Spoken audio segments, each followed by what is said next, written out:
The Kachki Pillar is a natural limestone monolith located in the West Georgian region of Imereti. It is approximately 40 metres or 130 feet high and overlooks the small river valley of Kachkura. On top of the rock, the Kachki complex consists of a church dedicated to Maximus the Confessor, a crypt, 3 hermit cells, a wine cellar and a curtain wall on the uneven surface of the column. Interesting fact, a monk of the Orthodox Church has lived on top of the Kachki Pillar for 20 years, coming down only twice a week. An Eastern Orthodox monastery located in central Greece in the Pineus Valley is part of 24 monasteries which were originally built at Meteora. In Greek, Meteora means suspended in the air. Situated on a 400-metre high rocky precipice at a total of 570 metres above sea level is the Monastery of the Holy Trinity. At one time, 50 monks lived at the monastery, but by the early 20th century, there were only 5. Interesting fact, the monastery was featured in the 1981 James Bond film For Your Eyes Only. It's featured in the climax where Bond ascends the rock cliff. The villains of the movie were using the monastery as a hideout. Now we haven't reached the clouds yet, but we're well on our way. This next building would be enough to give anyone acrophobia. Although this is not the highest temple in China, Fanjingshan Golden Top Guanyin Temple is known as the most dangerous Taoist temple in the world. This tiny temple with an area of less than 6 square metres stands on top of a 1,664 metre or 5,460 foot peak in northwest China's Taiyuan Mountain. Taiyuan Mountain is known for its steep peaks and is viewed as a holy land of Taoism. Currently there are more than 1,500 Taoist temples in China. Taoism has a history of more than 1800 years and is one of the mainstream traditional religions in China. It places strong emphasis on respect for nature and the worship of natural objects, including mountains. Interesting fact, it's hard to imagine how this temple was built approximately 500 years ago, with 3 sides of the peak dropping over 1,000 metres to the abyss below. But 4 stone pillars were inserted into the stone cracks of the peak, and with just stone strips stacked up to make the foundation, it must have taken some courage and daring to construct. The Red Cloud's Golden Peak is a rock spire that majestically rises above the clouds of Mount Fanjingshan, the highest peak of the Wuling mountain range. At 2,570 metres above sea level, the 2 temples adorning this peak are separated by a narrow gorge and connected by a bridge. One temple is dedicated to Buddha and the other to Maitreya. Located southwest of the Chinese region of Guizhou, this natural wonder can be reached via an 8,000-step staircase over 100 metres high. Built between the 12th and 10th century, after the Tang dynasty rule, they are considered to be one of the Buddhist sites where spiritual enlightenment can be achieved. Interesting fact, Fanjingshan became part of the UNESCO World Heritage Site in 2018 and is considered the richest mountain in China's biodiversity. It is one of the last subtropical forests on Earth with over 48 temples perched on extraordinary rock formations that reach for the sky. The Fanjingshan Nature Reserve is surrounded by hectares of wild nature and represents the only habitat of many endangered animals and plant species, some of which are unique in the world. Grab your mountain gear and climbing boots, folks, because we're about to do some serious climbing.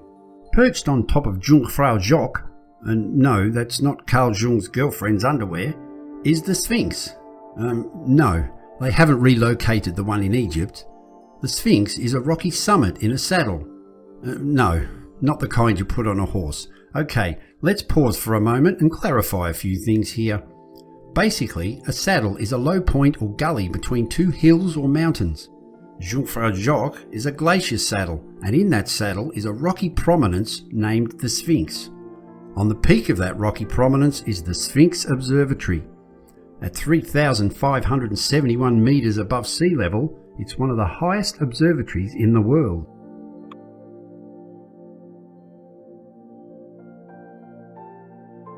First completed in 1937, today it's fully fitted out with electricity, water, telephone, internet and even a machine to produce liquid air.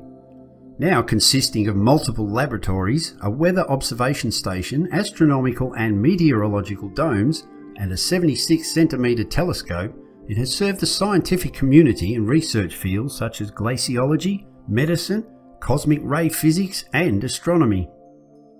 Open to the public and accessible via the highest train station in Europe, the observatory provides visitors with incredible panoramic views of the snowy Alps and the largest glacier in the Alps, the mighty Aletsch Glacier.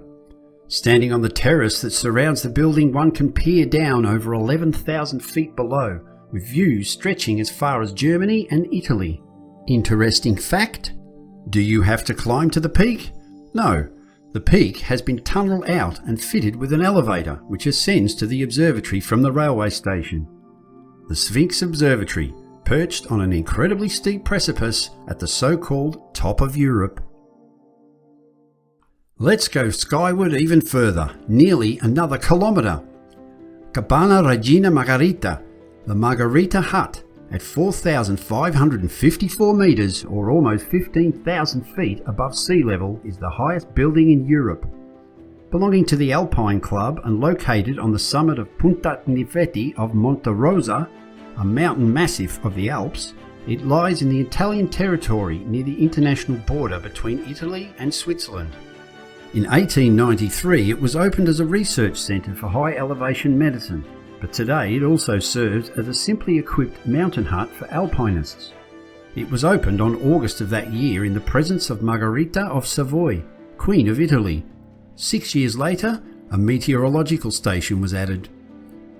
The hut was pre-built in the valley, then brought to its final destination by mule and then hauled up by foot and assembled on site. The hut can only be accessed by foot and it usually takes 2 days. Climbers spend a night at one of 3 huts before sending off on the final assault in the morning.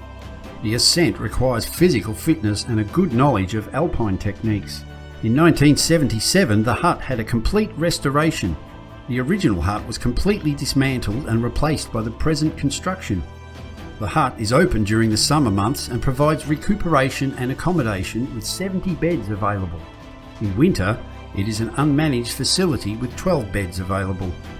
The lowest temperature recorded at the hut was minus 41 degrees Celsius in the winter of 1928-29. Interesting fact: if you're thinking of getting married and you've got a good pair of hiking boots, in 2017 the performance of civil marriage ceremonies at the Margherita hut was authorised by the mayor of Alagna Valencia. And the view from the Margherita hut at night? Heavenly.